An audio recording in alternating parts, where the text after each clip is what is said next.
Hello and welcome to this episode of Speak PR. My name is Jim James, and on this podcast I like to share some thoughts and some tips about how you can get noticed. And on this show I would like to share with you a response to a question, which is how can you integrate emerging and well-established communications platforms? That has come from one of our listeners, which is great. And if you've got a question you'd like me to answer, then please drop it in an email to jim@eastwestpr.com and I will answer it for you on the show. So I have put some thinking into this. So how do you integrate emerging and well-established communications platforms?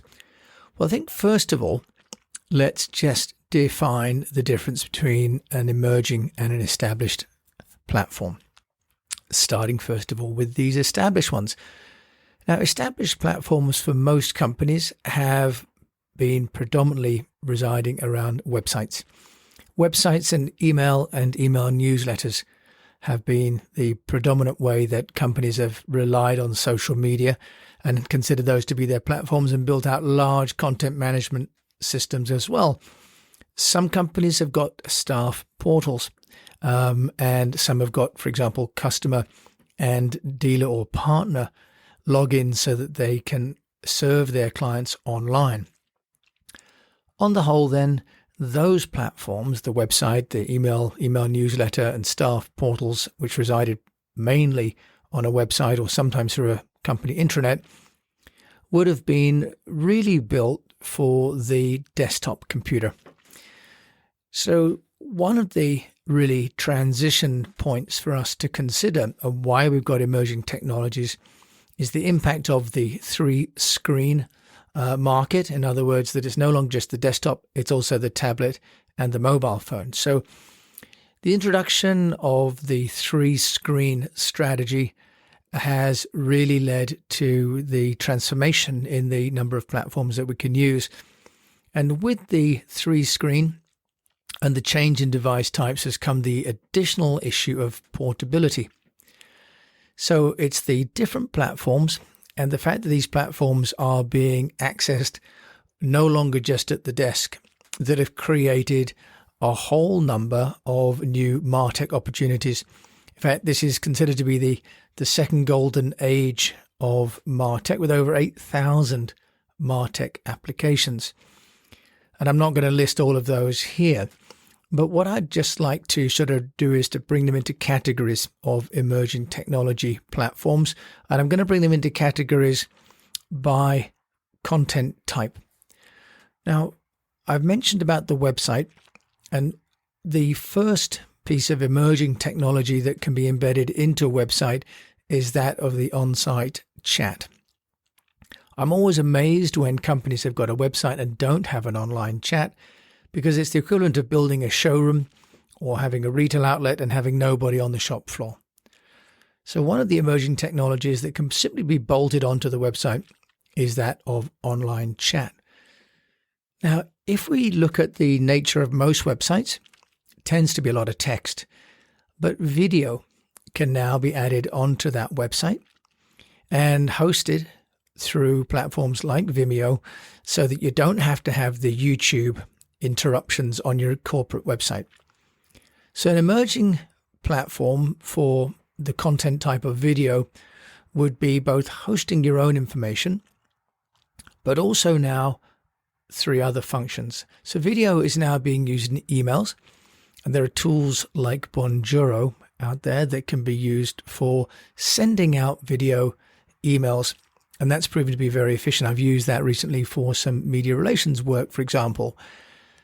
Another, of course, is the streaming of video, and I've done a podcast before about live streaming, and there are a number of platforms, including those like Zoom, in fact, and Vimeo as well has a live streaming option, where if you want to broadcast your content directly to an audience, either within or outside of the social media platforms of Facebook or LinkedIn or Instagram, you can actually stream directly. And this is, of course, very useful if you've got, for example, a corporate audience and you want to have them in your own environment and you don't want to share that with one of these social media platforms. Another aspect of video, which is new, is video gathering. And I interviewed the CEO of Gather Voices on one of my earlier shows. And Michael Hoffman was talking about how now companies and organizations around the world are using his platform to aggregate content from all of their stakeholders. Because everybody's got a camera on their device, they can actually now film and send in their own, if you like, field reports, and that can all be ingested and edited centrally and made into a common format and a common brand look and feel by using a platform like Gather Voices. This is actually a technology that CNN and Bloomberg, of course, have been using for many, many years, where they used to have field reporters using digital cameras and then uploading the content straight into their digital jukeboxes. So video as a content type has moved away from being the preserve of a few high-end corporate clients with large budgets and become extremely affordable for any company of any size. And I talk about companies using platforms like Lumen 5, for example, or even the new Descript. There are a number of platforms out there now that will enable you to create video from text and to edit it. So an emerging platform, which is about video, can be integrated into the website, but also into that staff portal and also into those emails. Now, the next emerging technology has been around text. Now, text itself, of course, is not new, but what we can do with it has become more exciting. MMS and SMS, text going through to mobile devices, has become increasingly possible and prevalent. I use one called ClickSend. There's a platform called Twilio, and these can be embedded into the CRM system so that when people come onto a website or through a shopping cart, for example, it will automatically send to that respondent the confirmation of the order, for example. So text and text messaging has become an established platform. The difference now is that it's embedded within the whole funnel and CRM process, and that's making it a key and an integral part of the communications strategy. The next format on text is about reading of text in real time. Now, I've talked on an earlier podcast about the technologies that one can have on one's website that enables those that are visually impaired to click a button and have the website content read to them. Now, if you use Siri, you'll know that you can have Siri read your email for you. It gets a little bit frustrating because Siri doesn't necessarily know when to start and stop. But on a website, text can now be read to the visitor to the website. That's got all sorts of implications for people that are sharing content in places where reading it on the website may not be easy. Bright sunlight in the daylight, for example, or on a device which may have a low quality screen, or for those people that are maybe older or those that are visually impaired. The next one then on audio, which is our next format, of course, is around podcasting. Now, as I'm doing here, podcasting has become the growth category, really, because the technology that we've all got to hand has enabled anyone to be a broadcaster. Of course, when we talk about how this can be integrated into a company website, of course, we can have audio on the website. We can have our own audio platforms through established players like iTunes, for example, or now the Google player or Spotify. So podcasts can be integrated into the existing platforms within the company, but also into the broader social media distribution channels. The final one, of course, is graphics. Now, graphics, of course, are on their own static, can be used on websites and have been for many, many years. Emerging technologies around graphics are those that are starting to embed graphics, for example, into videos and auto-assemble videos for you, like on Video Samurai.